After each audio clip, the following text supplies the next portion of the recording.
guys, we're at one of my favorite places in Hickory Nut Gorge. This is a Bat Cave Preserve. It's a privately owned property that's owned by the Nature Conservancy, and I've been coming to the Bat Cave Preserve since around 1995, and I do a lot of volunteer hikes for them, and in exchange they let me tour the preserve whenever I want to, where I can enjoy the wildflowers and the different natural communities that are found here. So today we're going to learn some more about Bat Cave Preserve while we're hiking here. We're also going to spend some time looking at a lot of different mountain species of trees and other plants that are found here at Bat Cave Preserve. Okay, there's a couple of really interesting species that I want to point out in this area. The first one is this one that has this yellow flower here. This is called broadleaf coreopsis, or broadleaf tick seed, and this is actually a rare species in Hickory Nut Gorge. And it just so happens that the Bat Cave Preserve has one of the largest populations of Coreopsis latifolia, which is its scientific name, broadleaf tick seed. This is one of the largest populations found in Hickory Nut Gorge. So it's a pretty interesting plant. Okay, it has these opposite leaves. Okay, so you can see right here there's 2 leaves per node. Okay, if we come back there, you see right there the 2 leaves opposite of one another. Okay, so 2 leaves per node, making it opposite. Okay, let me kind of zoom the camera out there. It's called broadleaf coreopsis because of these wide leaves that it has that are serrate. Okay, if you look at the leaf margin there, 1 tooth per section or between the veins there. Okay, so it's a serrated leaf. Okay, but it's broad because of the wideness of the leaf, opposite leaved. Okay, and it produces these yellow flowers. The petals have already, or excuse me, the rays have already fallen off of this particular one here. Okay, you can see some back there that still have some of their petals. But rare species.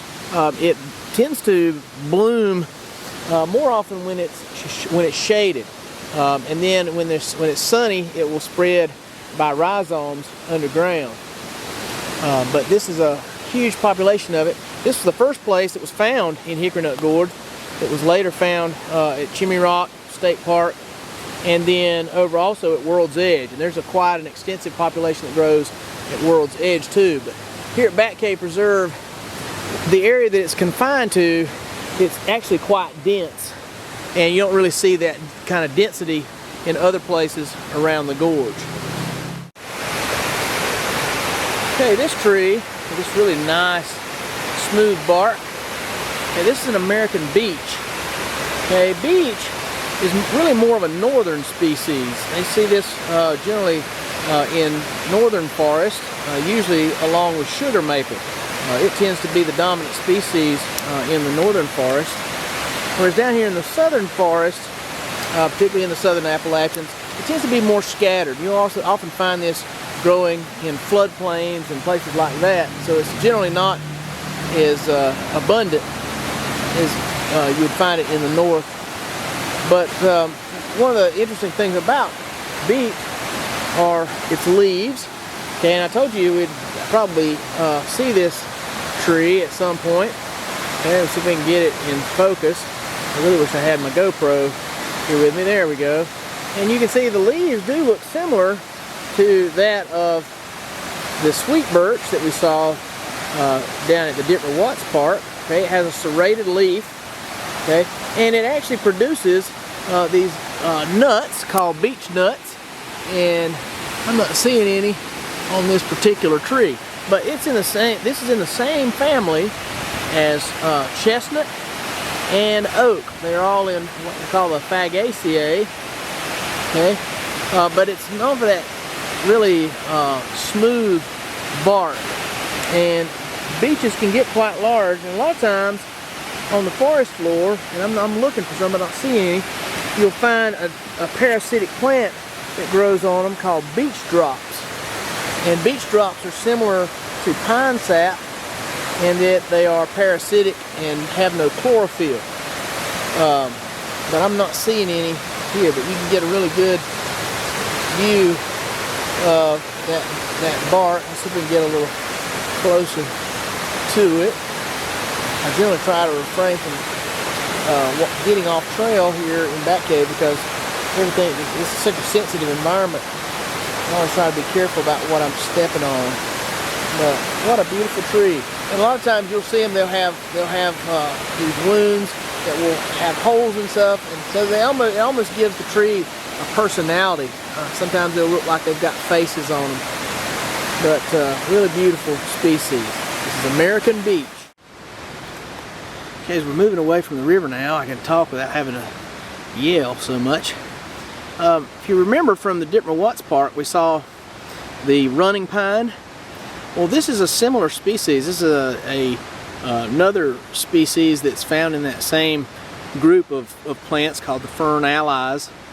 This is called shining club moss, and like the running pine, it has very similar structures that will produce these little cone-like structures that will have the spores that, actually this one has some right there. So if you look carefully at some of them, you can see the upper portion of those stalks have these little yellow places near the top, and those are actually the pollen-bearing structures for this. Okay, but shining club moss is a little less common than running pine, but you can see that it's kind of moving all the way up the slope up through there. It's the greenest thing around right now as we're approaching fall. So all the green that you actually do see will pretty soon be turning brown as we move closer to fall. But this shining club moss is also found at Ditmer Watts Park too, so it's not exclusively a mountain species, although it does occur a little more commonly in the mountains. But it really likes this damp soil that you have here in the Bat Cave Preserve. If you look above us, okay, you see that we're surrounded by canopy. Okay, and the canopy is pretty thick in here, and this serves as a moisture trap. So here in the Bat Cave Preserve where we're at, this is really like a temperate rainforest in here because the humidity always stays high, and the plants that you find in here really like that extra humidity. The drought is a very uncommon thing here in the Bat Cave Preserve, and when we do have a year where it's really dry, it often has devastating effects because these plants generally have a desire to be in high humidity and grow in places like that. So it can have a huge impact here. All right, one of the trees that was mentioned in the Canterbury video on eastern woodland trees was ironwood, okay, or he called it musclewood, which is another name for it. Okay, and that's what this tree right here is. This is ironwood, and probably if I look around on the ground, yeah, here's some. You can actually get a look at the leaf. Okay, this is in the same family as other species like hop hornbeam. Okay, but they all have this doubly serrated leaf, similar to what you would see with sweet birch. Okay, but if I were to scrape the bark on this, it's not going to smell like sweet birch would. But if you notice the texture of the bark of this tree, it has a very muscular appearance to it. Okay, it's a very hard wood. Okay, and they usually grow long and spindly like this. As they age, that smooth bark that they have gives way to a rougher bark. Okay, this one's a fairly young tree here, but is pretty typical of what you see most of the time with these. But it's got that really muscular appearance there. But this is ironwood, and its scientific name is Carpinus carolinianus. Okay, here's a species of tree. This is one of the elms. This is called slippery elm, and I'm not sure why they call it slippery. Something I had to go back and research. But it has a real, the leaf is kind of rough. You turn it over, it's got these very stiff hairs on it. We'd call it probably scabrous if we were looking for a one of the terms that would use referencing the hairs that are found on this. But it's really rough on both the top side and underside. It has a definite texture to it. The leaves are what we call doubly serrate, similar to what we saw with sweet birch and the hop hornbeam, or excuse me, the ironwood. I've got hop hornbeam on my mind, but this is slippery elm. Slippery elm has alternate leaves. Okay, you see that leaf arrangement there, and it has what's called a false terminal bud. Okay, so if you look at the end there, if I can keep it in focus, that's what they call a pseudo-terminal bud or false terminal bud, whereas many things have a distinct terminal bud. The elms are one of those that does not. Okay, but this is slippery elm. This is more commonly found in the mountains than down in the Piedmont. So really nice species to have here. I've never seen a big one of these. Everything I've ever seen of slippery elm was generally fairly small in stature. Okay, these are kind of worn out at this point. This large fern you see growing here, this is called silvery glade fern, and it's one of my favorite ferns. I liken it to cinnamon fern, which also gets really big, and they always look very tropical, like they belong in the rainforest because of the size that they get. But if you can recall, when we looked at Christmas fern, we were talking about the spores, and if you turn the frond over on these, see how well you can see that. I don't know how well it's going to focus. There we go. You can see that the back side of this upper part of the frond is covered with those little brown spots, and those are where the spores are kept. On this, the sori, if you recall, that's what they're called.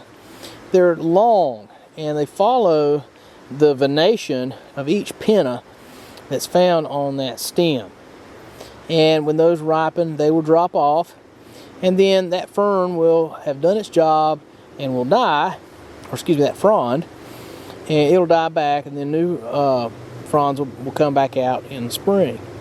Okay, but this is just like, you look at the lower portion, well, no, this one has them all the way down. I couldn't remember how some ferns have the spores all the way down. It's been a while since I've actually closely examined this one. Okay, but check that out. You see that very unique arrangement of the sori there. So pretty neat. Silvery glade fern. And there's tons of this in the Bat Cave Preserve. It loves these cove forests. That's what this is called right here where we're at. This is what we call a rich cove forest, and it's because of the species that are found in here. The landscape is kind of bowl-like, has a very concave shape to the land, and if you go further up into the woods, the land gets much steeper, and all of the material from the trees and the soil that runs off of the slopes up above, it settles in these depressions, and the soil is made rich by the minerals that come from the rock material above, higher up on the mountain, and that seeps down into the soil, and it raises the pH such that these plants tend to prefer the soil to be a little bit rich, or more on the alkaline side of things. So that's why they call it a rich cove.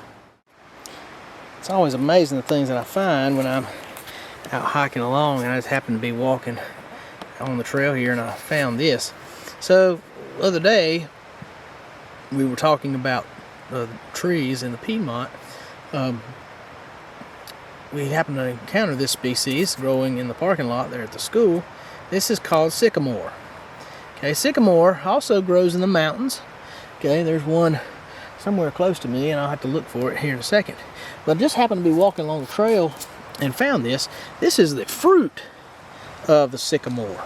Okay, this whole thing right here, this ball-like fruit, is similar to what you would see with sweet gum. So sweet gum also has a kind of a ball-like fruit, only it's more spiky. Okay, but all these little things here that are sticking off of it, okay, those are the what are left of the pistils, or the female parts of the fruit, and under that, each one of those little balls there is a fruit. So this is actually what we would call a cluster of fruit. The whole thing, or each little individual there that has one of those things sticking out of it, is a fruit, or an ovary is found there.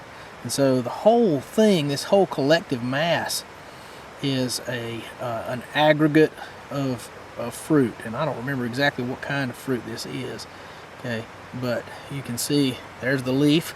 There's that with that pinnate venation, okay, that we learned about with sycamore. Okay, but you can see how that attaches. Okay, that axillary attachment. Okay, this came from a twig that broke off, because you can see the breaking point there. You can see a leaf right there where the next leaf will come out. But this is at the terminal part of that twig where that grew out from. So pretty cool. But that's not one that's often encountered, at least at this stage. So this probably broke off during a storm or something like that.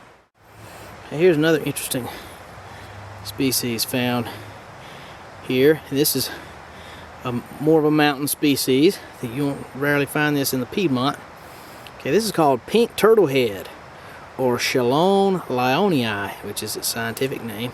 And if you use your imagination, you can see how it kind of resembles the head of a box turtle or some other type of turtle. There are two species of turtlehead that grow here in the gorge. You have the pink turtlehead, such as this. There's also one called white turtlehead.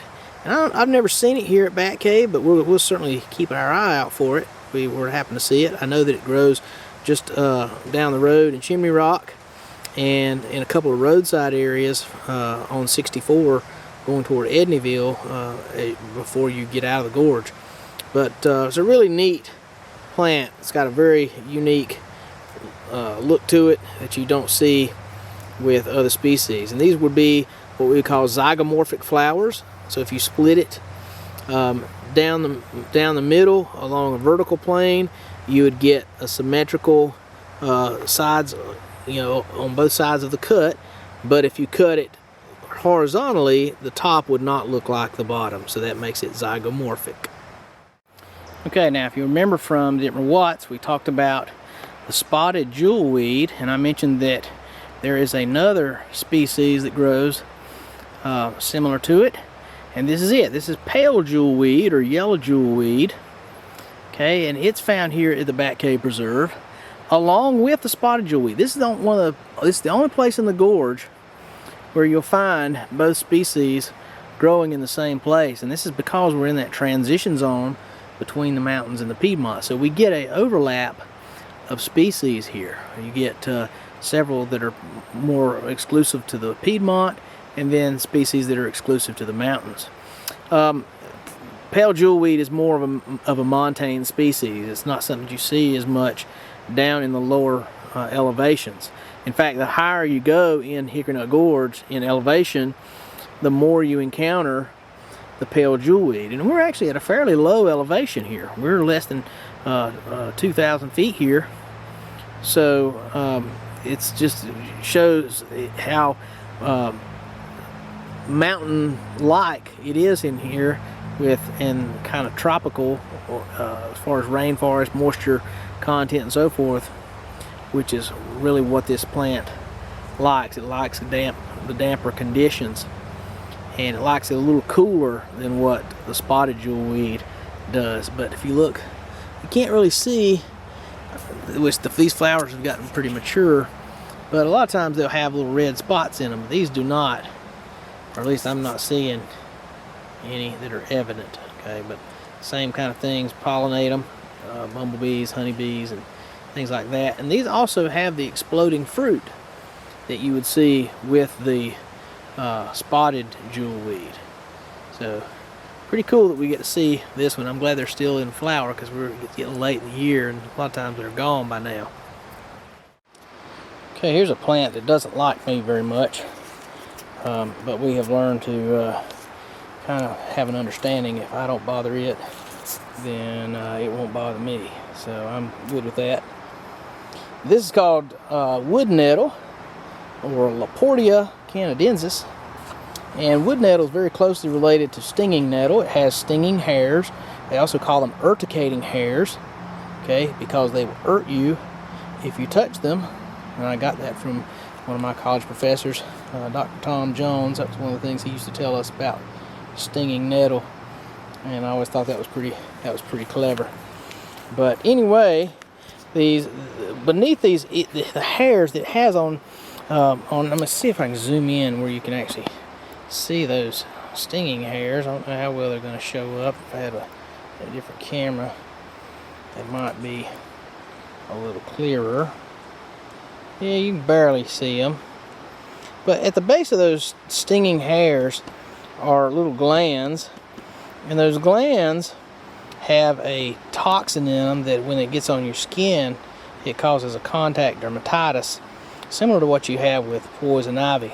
Only it's much more potent as far as when it comes out, it gets on your skin and it burns like crazy. It's not comfortable at all, whereas poison ivy itches more so, and it takes longer for it to actually work. This stuff is instantaneous, so when you come in contact with this plant, you immediately feel this burning sensation from it. And stinging nettle is more potent than Laportea. It's got a lot stronger sting than this one does. But the little hairs are like hypodermic needles, so when you brush against them, it squeezes that gland, and and that toxic liquid comes out, and it feels like liquid fire just got poured all over you. But it's all up here through this little area that we're hiking, and this is one of the places where I generally don't advise people to hike in shorts, because if you were to happen to brush up against this, you're going to get lit up. It's because, let's see, there's some that has really good hairs on it. Let's see if we can get them to focus. Oh yeah, there we go. So you see all those little hairs. And but the cool thing is right here where this is growing, just down the hill about 10 yards is where we found the jewelweed. And jewelweed is a natural antidote for stinging nettle, or Laportea. So that's a pretty nice thing, nice little provision that nature has, and that it provides natural cures for a lot of the things that can actually do us harm. And we can't be too hard on this plant, because it also has a lot of nutritional value. You can cook this plant like greens, and it's very nutritious. People do this all the time, or used to do it more so than they do now. It's a traditional food source, and it's cooked like greens, and the hairs fall off when you cook them, which is obviously a plus, because you certainly wouldn't want to eat something that's going to poison you or make your mouth irritated.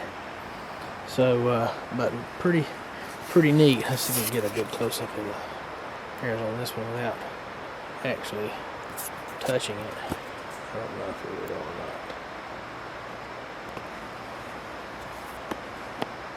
See all those fine little hairs there.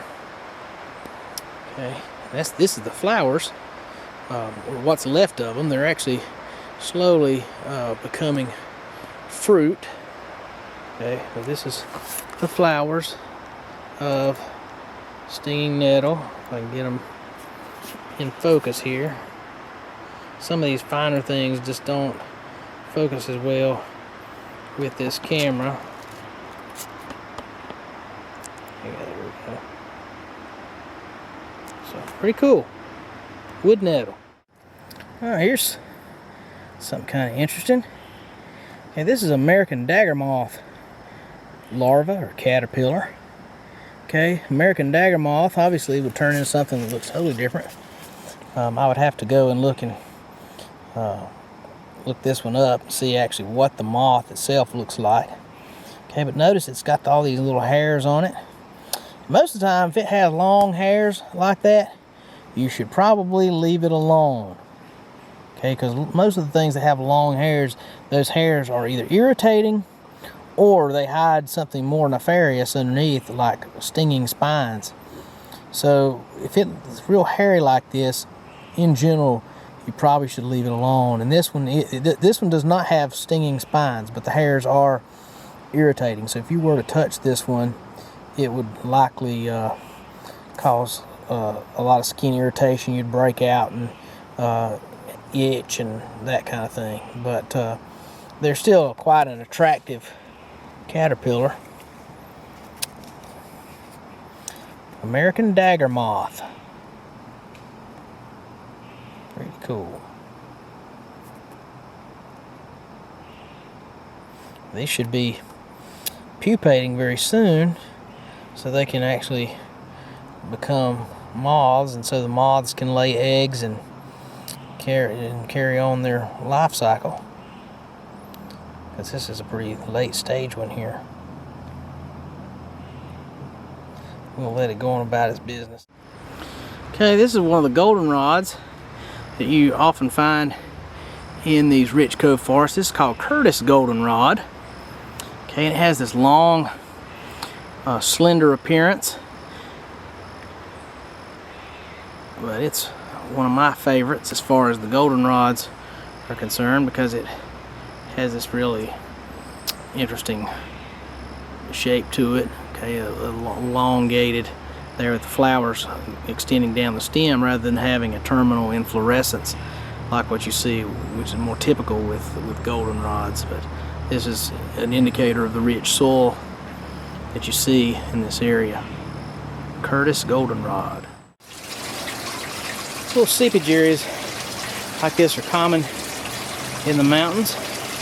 This is where groundwater has run down off of the cliff faces up on the mountainside up above us, and then sooner or later that water finds places, it basically soaks down into the soil until it hits hard rock again, and then it has to find a place to go from there. And so basically what has happened is this kind of creeped down into a large crack in some rock. Probably there's most likely a cave higher up, or a small cave, and that has trickled down to this point. It's a good place to find salamanders and other cool things like this. But whoa, check this out. This is really neat. Check this out. Little crayfish. Back up, buddy. Come on, go the other way. Look at you. Look at that big old crayfish. He's huge. That was kind of an unexpected find. It's not every day I've seen these in this particular spot. Let me see if I can kind of root him out of there. Look at that. See if I can poke him a little bit and encourage him to go the other direction. I don't know if he'll cooperate. Look at that. Look how big he is. He's as big as my finger is. Hey, this is a huge crayfish.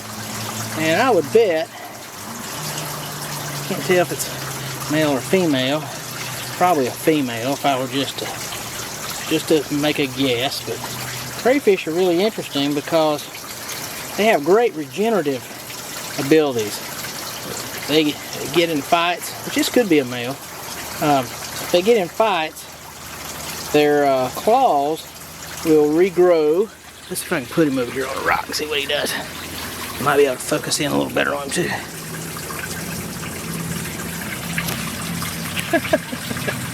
Fishes won't fight. But they can regrow claws, so if their claws happen to get pinched off while in combat with another male, those claws will regenerate. They can regrow their eyes, they can regrow legs, they can even regrow their antennae, which is really neat. Now, this is one of the reddest ones I've ever seen as far as in this area. Most of the ones around here are brown. I don't know my crayfish very well to be able to make a positive identification on this one, but either way, pretty cool. But as I was saying about these seepage areas, this is a good place to find salamanders, particularly mountain dusky salamanders and things like that. And this water just found it got to a point where it couldn't go anywhere because of the rock, okay, or otherwise it would be seeping down into the soil. So it hits this rock and it has to go somewhere, so it starts flowing through the cracks in the rock until it has a point where it can exit. And it will either exit through soil or it will just exit in a place that tends to be flat and hard like here.